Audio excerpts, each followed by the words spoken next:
సౌకర్యాలు లేవని విమర్శించడానికి ఎంత హక్కు ఉందో ఓటేసే బాధ్యత కూడా ఓటర్లకు ఉందన్నారు కేంద్ర మంత్రి కిషన్ రెడ్డి. సికింద్రాబాద్ పార్లమెంటు నియోజకవర్గంలో ప్రచారం నిర్వహించారు కిషన్ రెడ్డి. మే 13న జరిగే లోక్సభ ఎన్నికల్లో ప్రతి ఒక్కరూ ఓటు వేశాకే టిఫిన్ చేయాలని సూచించారు. హైదరాబాద్ మహానగరంలో 40% పోలింగ్ కూడా జరగడం లేదన్నారు. కాంగ్రెస్ హయాంలో దేశం ఎలా ఉండేది, మోదీ పాలనలో దేశం ఎలా అభివృద్ధి చెందిందో చూసి ఓటు వేయాలని కోరారు కిషన్ రెడ్డి.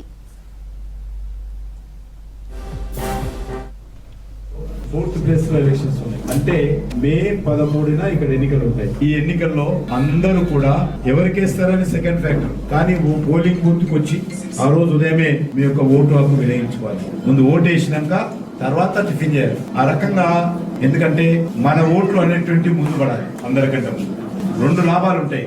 మన ఓట్లు పోలైతే మిగతా ఓట్ల గురించి మనం ఆలోచించాలి. రెండోది ఎండ కాకముందే ఓటేయచ్చు.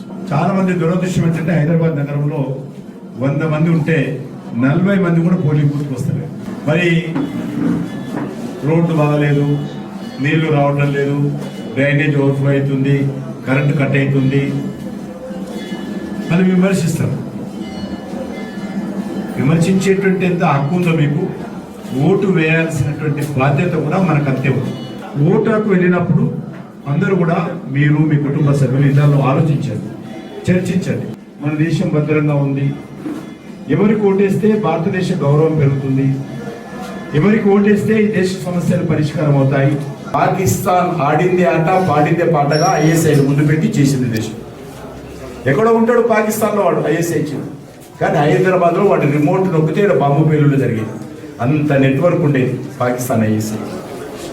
ఈరోజు ఒక్కసారి చూడండి, లాస్ట్ 10 years అంటే 9.5 years ఎక్కడ కూడా పాకిస్తాన్ ఐఎస్ఐ లేదు.